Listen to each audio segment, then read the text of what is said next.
Alfredo with Real Talk, and today I have the one and only, the Las Vegas Chakits. How you doing, sir? I'm doing excellent. Dude, very nice to see you. Thank you for coming. Thank you for actually accepting the invitation.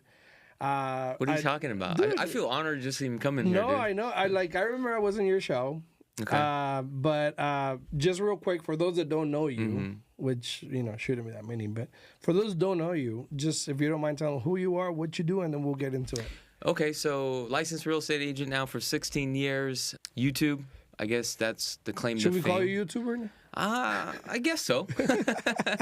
We've got 250,000 of followers, over 1 billion views every single year. That's where a majority of our clients come from. So, yeah, that's pretty much it. Let's get into that real quick, and then we'll go into the real estate portion and all this. Yeah. But how did you, when did you find out that was you right there? Like, YouTube was your bread and water. Like, you had to do that. Well, I remember when I first started real estate, and one of the first brokerages that I hung my license with was KW. Uh-huh. And I think this is around like 2010. This is like when YouTube was like just new, right, at that point. And I remember back then I was just into like filming stuff. Okay. So I made like this skit of me driving to the house, made it all cool. Yeah. And I remember at that time, one of my managers at that time was like, don't put that up. It's very unprofessional. And you got to remember, in 2009, 2010, this is when everybody was like a car salesperson, wear the suit and tie. The tie, yeah. So I didn't think nothing of it. So I was like, all right, I won't put it up. But then a couple months later, I started working with clients from out of state. And I was doing some like property home tours for a client. Uh-huh.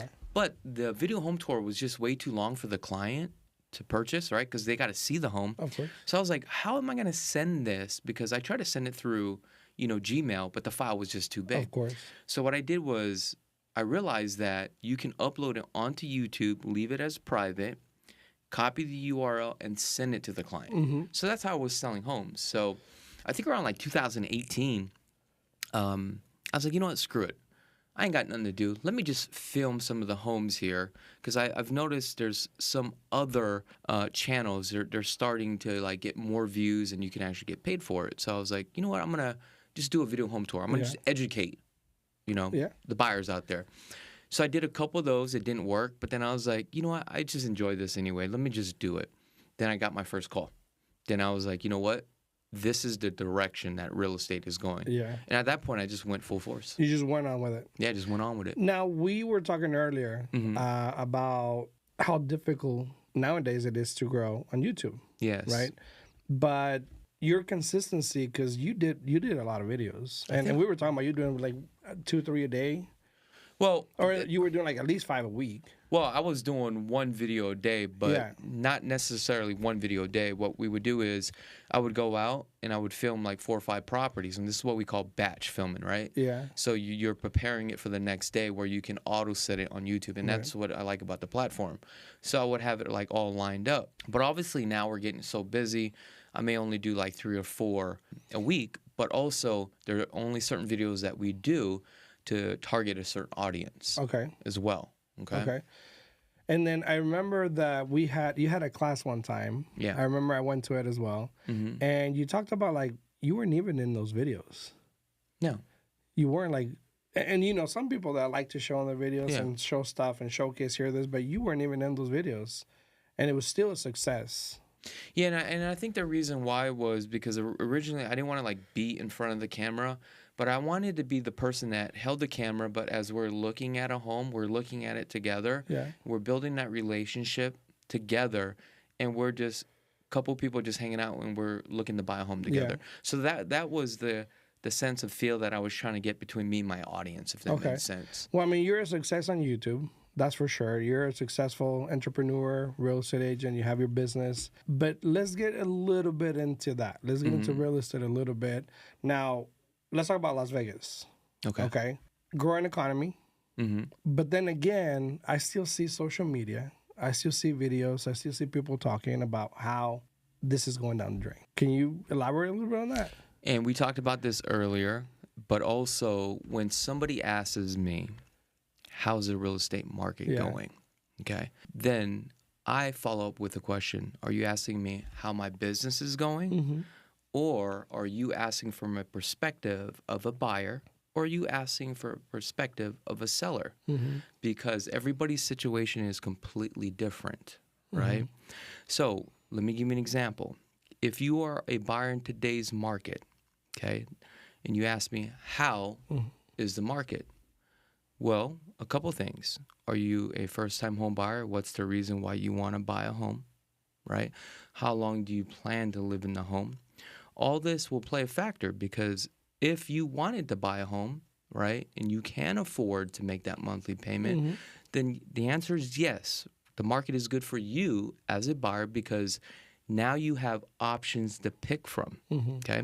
Also, when they say the market, the inventory is getting higher and higher, the market is going to crash, compared to what? Because if we look at, we only have 6,000 properties currently available. I think the missing piece is the saturation level. And what I mean by that is supply and the demand. If the demand is still there, you're still keeping that supply chain around 6,000, which is the inventory is about a 3-month supply. So again, compared to what? Now, if you compared it to, you know, the pandemic, right? Yeah, obviously the numbers are higher, but then if you bought during the pandemic, you're paying top dollar. You're not, you're paying for your own appraisal if the appraisal needed to be done. But remember, back then, buyers were still waiving the appraisals, waiving the inspections, and paying above and beyond. So again, it really comes down to compared to what and what your situation is, right? So like, let's just say if you're a buyer, but you're also an investor, right? Now, the next question is, what type of investor are you? Are you looking for cash flow properties? Or are you looking to rehab, right? Two different things. If you're looking to cash flow, now the next question is, are you paying cash or are you putting a certain percentage down? If you're putting 20% down, you're probably going to make about a 3% return, cash on cash return. I'm going to say that's not good. Some investors may say that's good because they're parking their money somewhere, but their methodology behind it is, I'm going to buy, take the 3 or 4%, but hope by speculating the market goes up, and that's where I'm going to get my returns. And with my tax deductions and my appreciation, right? And not only that, from there, you're going to get more of a return just based upon your deductions. I don't know if that makes sense. That makes sense. Yeah. So if you're playing that strategy, then the answer is yes. Okay. For me, that wouldn't make any sense. What makes sense for myself, right, is I'm buying properties that need to be rehabbed, right? I go inside, rehab it. Sometimes I'll rent it out for some time. Then I'll go ahead and sell it. So we just did one right now. We bought it for, I think it was like $340. We put $50 into it, but we just sold it for $515. So it just really depends who you are, right? And that answer may vary on different perspectives, like you said, perspectives, right? Like who you are, what your intentions are, and even realtors have a different perspective or different answers.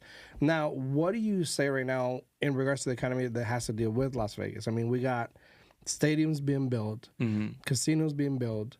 We have casino sales being done. Where do you see the economy going in Las Vegas? Because that goes back to saying, oh, people don't want to invest in Las Vegas, and you have a lot of out-of-state buyers.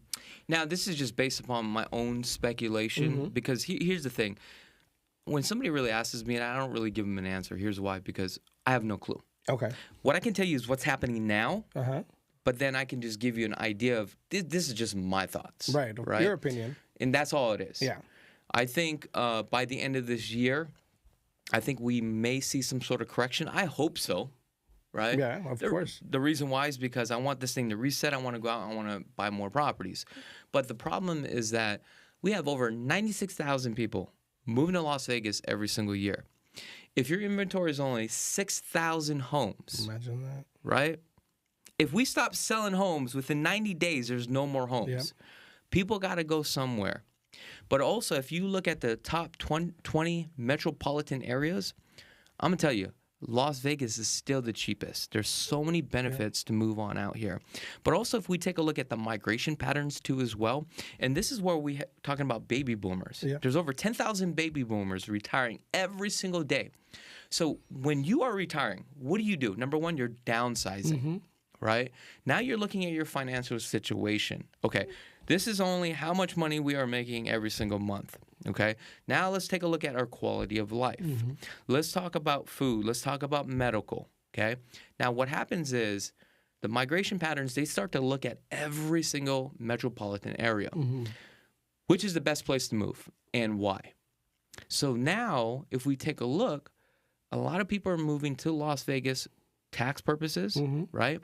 This is like one of the metropolitan areas where you can go out from your doorstep to a gas station within 5 minutes, to a hospital within 15 minutes, entertainment within like no more than 30 minutes. Like you have everything here.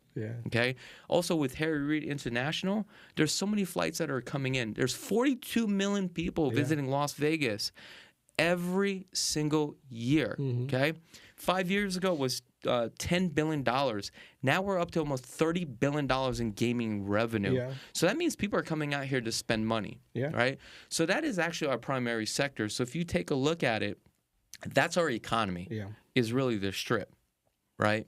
Entertainment, casino, and hospitality. Outside of that, other things are growing based upon that. And a lot of people are starting to see this, like, you know what? You still have another 15 to 20 more years until this is fully developed and it becomes California. Right. And so this is is just my opinion. No, I've heard it more than once. If you can actually get a property and you still have enough time, even though you're paying the median price point today, $492,500, right? You still have that opportunity. Because if you go to California, the median price point is about $900 to 1.2. Hawaii is $800,000 just for a condo. That is unbelievable. And that's where you see a lot of people from the West Coast and the East Coast. Well, even California. Like 600. Now, if you go to the East Coast, why are they coming out here? Because of the climate, right? We talked about that. Also, if we take a look at our medical field, it's getting better and better and better. Okay? A lot of nurses, practitioners, they're moving out here. Businesses, why are they coming out here? Because of the tax incentives and also what the state is giving to these businesses that are coming out here. So there's so much benefits. Basically. Now, you mentioned the 42 million people that visit Las Vegas, you know, Harry Reid and all this, and tourism and the Strip, you know, being one of our main sources of income. There's recent reports that show that, and I told you, like, you know, tourism is going down. And that may cause a crash because of tariffs and all this. Does that even play? That is such a... Here's the thing. What people do is they listen to the news, but real estate is very local. Right. So it's where you're getting the information and which market are they talking about. And we've always played different than other states. Yes. So it's like, you know, they always talk about the housing market is going to crash, but they talk about like Florida, Dallas. That's not my market. I don't know what's going on in that market. I can tell you what's going on now and what's here. I don't see a market crash right now. Right. Okay. Where the leading indicators will be is when you look at the Las Vegas Visitors Authority Center, right? They actually have a website and it breaks everything down as far as revenue, how many people are visiting. Once these numbers are starting to drop, and I'm talking about dropping tremendously, that's where you need to be worried. Okay. But until now, I don't see that. You and I, we make our business on social media, pretty much. You know, do you think social media has also a negative impact on it? Yeah, the problem with social media, including myself, we all have our own opinions. But what I really want to convey to your audience today is get the information, right? But also look at your own financial situation. Right? And it's understanding the game, but you're playing your own game. Don't play somebody else's game. Because I can say, look, I hope the market crashes, but then you, in that position, you're like, I'm hoping for the market to crash too, but you may not have enough money to play the game when the market crashes. So that's not your position. So you have to look at your financial position and see where you stand, where you want to go in the next 5 and 10 years, right? What's best for you and your family. Then you make those decisions based upon that. Not based upon one's opinion. Now, what about the big word recession? Depression, even. I've heard Well, what is recession? So it's 2 consecutive quarters of GDP, We've right? been Negative. there forever. Yeah. So again, there's certain markets that are slowing down, but unfortunately, this is not the market that is slowing down. We've gone from 485, which is an all-time record high. Yeah. 2 weeks ago, I checked 492,500, 1,900 square feet. That's at $260 a square foot.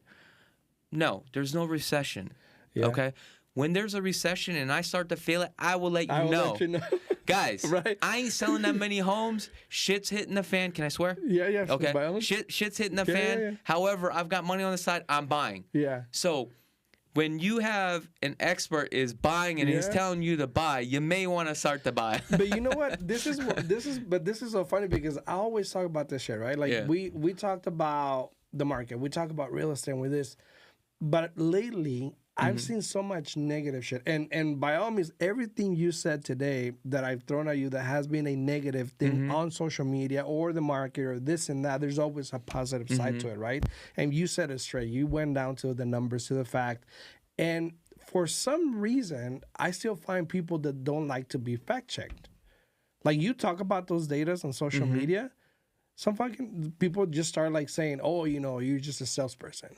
Yeah. Have you gotten those? Like, have you got those lately? No, because if you watch my videos, I just tell you how it is, right? Like I just told you, like if you're an investor, you're looking to buy a cash flow property, I'd probably stay away from it. Doesn't make any sense. Right. Because as an investor, what happens is you only have so much dollars, and the name of the game is trying to deploy that money, but also recoup as much money as fast as you can. Yeah. At the end of the day, so my point is this. From my channel, if you've been watching my channel, I will always tell you how it is. I'm a straight shooter. Yeah. Okay, and that's the reason why my business today has blossomed, because I just tell you how it is, and you have to be that way. Of course. But again, I do want to disclose this. How I play my game, do not play your game that way. And Figure out your that's a key situation. point That's right it. there. That's a key right there because Yes. people will assume that it's all the same. It's not. And just because you're investing, someone's investing, and then they can, then they'll come in and say, well, it's not a good time. Yeah. But it's not a good time for you. Yeah. But people are still doing it. Like I have friends right now, they're doing subject to, and I got a good buddy of mine. He's got like 34 properties. He's making like 40, 50,000 a month on cash flow. That's not my game. That's not my sector. That's not my niche. I don't play that game. Can you talk about that? Yeah. So subject twos, I mean, now that you brought it up, Yeah. I keep hearing there's a negative impact on that because of people deeding off their properties. Yeah. And, you know, the acceleration clause and all these on mortgages and the fact that you may default and then it's not going to affect you, it's going to affect the borrower. That is true. So would you suggest this? I mean, I know you say you don't do them, but... Now, if for an investor, well, I would highly recommend, it's great. Yeah, of course. But if you're the person that is allowing an investor to come in to do a subject to, now you're still carrying that note. The balance is like $200,000. If you wanted to go buy another home with your DTI, you still got a debt. Yeah. So that wouldn't make any sense. But from a investor standpoint, yes, it's great. But there is a due on sales clause. Yeah. Sometimes that clause can come due. Then you're going to have to refinance and reposition out of that deal, right? Yeah. So again, from what perspective? From the investor side, or is it from the person that's carrying that deed? Right? It's always about perspective. Yeah. So what would you say to entrepreneurs, to, you know, realtors going into the market, coming into this, you know, different market? Yeah. What advice would you give them to start their business and grow? As a real estate agent? As a real estate agent. Okay, so this is what I see a lot. Okay. A lot of the new young cats now that are coming in, they look at like guys like you and me and they're like, yo, this is easy to do. Yeah. Oh, and they come in. I hate that shit. Let's be real. They're like, yo, I want to be like this dude. I could do it. And they come in and you start them from ground zero because you got to start from ground zero, right? Yeah. Hey, this is how this game really works. And they realize how hard it is. Yeah. And then next thing you know, they're like, oh, this is not working. I'm going to go from one team to another team to another team to another team. And they just fizzle off and they're out of the business. Yeah. Look, this is a very hard business. And I think one of the things that these new young cats don't understand is you have to come into a mindset that you're actually running a business. Right. This is not, hey, you go out, you talk to a couple of people, they want to buy a home, and you're good. That's not the business. The business is really creating systems and processes in place, right? And if you don't have the money, what do? Yeah. And 95% of these guys don't even have the money. I literally just had a kid send me an email yesterday. He was like, hey, I want to come work for you. I'll do whatever it takes, but I'm also can't pay for my tuition, so I have to go interview with these 2 brokerages that actually pays for my tuition. So I can't even believe brokerages are paying people to go sit in a classroom to get their license, but also now tie them into a contract that you are now have to go work for us because we pay for your tuition. Yeah. I can tell you, probably 9 out of 10 will fail. And let's just be real. Because they don't have stakes in it. Exactly. Yeah. And they think it's easy, but once you tell them, here's a book of business, make the calls. Wait, that's what real estate is about? Yeah. This is not. I thought they called me. Yeah. This is not like video home tours and Instagram. I'm in front of $1 million home. Call me, buy a home. Yeah. Like, no, it's not. It's picking up the phone. Hey, would you be interested in selling? Would you be interested in buying? Nope. Next. And hours and hours and hours. And again, it goes back to perspective. Yeah. How they see things, how they perceive things, right? What is the end game for you, Chakits? You know what? I used to have an end game, but I no longer have an end game. Okay. And here's why. Now I live my life day by day, and it makes me more happy. Okay. I used to have an end game, and I could see that end game, and I'm climbing towards that end game. But the problem is, I am doing everything I can, and I'm panicking, right? Because as an entrepreneur, it's a game. Yeah. And I feel like I'm always like, go, go, go, go, go, go. And I don't want to have that stress. So now I'm at a point in my life, I don't know if it just comes with age. I'm just like, you know what?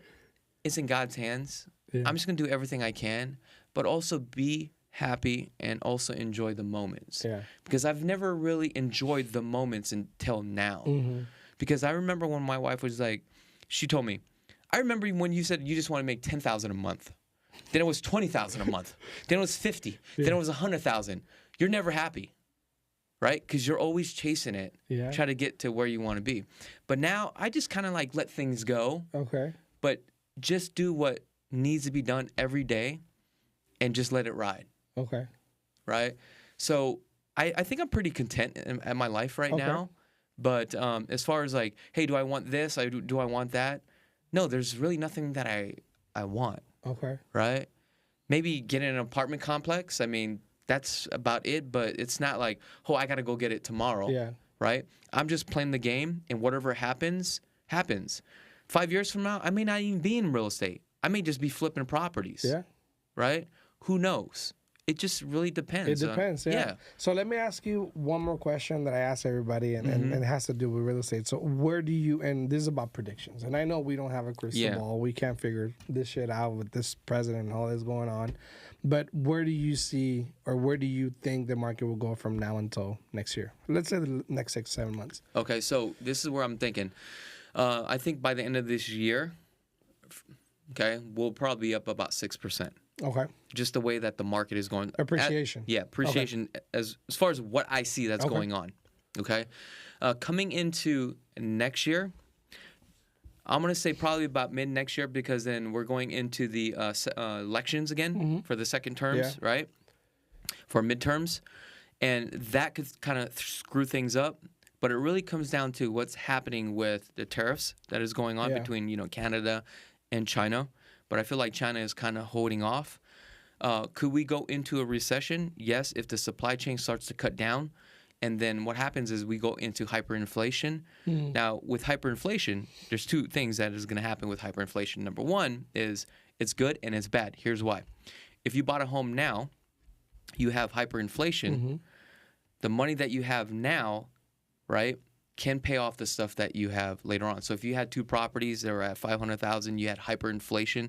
Now hyperinflation is $800,000. You could literally sell one property and own the other one. Of course. Right? On the downside, things could slow down very dramatically. People start to panic sell. Then that's where you go into more of a global financial crisis. Right? I don't think it's going to get that way because we are all attached financially, globally, right? So I don't think that's going to happen. Okay. So you think we still have a stable, strong market as we have it? Yes, I think we need to have some sort of correction. But when we say recession or correction, what is that? Is it drops 4%? Does it drop 5%, 10%? Again, perspective. What is your recession? Yeah. Right? So for me, a recession would be like 50%. Right. Which is I don't see a 50% recession. Now, for me, it would be a correction, 10%. Yeah. But if we're already at 500,000, that's only a $50,000 price reduction. So now let's just say you're at 450. Now let's just say if they did drop the rates, which is I don't think rates will ever go down to like 3.2% because and the reason why is because all the money that we actually owe, over $31 trillion, and all our bonds that are coming due, we got to pay back those bonds. So you can't go that low because the lower that you go, then you have to take a look at inflation, right? The lower the interest rate is, the higher the inflation, right? So we want to keep inflation target around 2 to 3% because that's our target rate. So again, I don't have a crystal ball. However, I wish we had one. What I can tell you is there are opportunities out there. I found opportunities for myself, and you just got to understand real estate and what's going on now. Yes, sir. And just play the game. And you always got to pivot. Okay? So, Chakits, I appreciate you being here, brother. Thank you so much. Where can people find you at? I guess YouTube. There you go. Find me on YouTube. All right, we'll put them in the comments. So we'll see you guys in the next one. Alfredo Rosales, Chakits Show.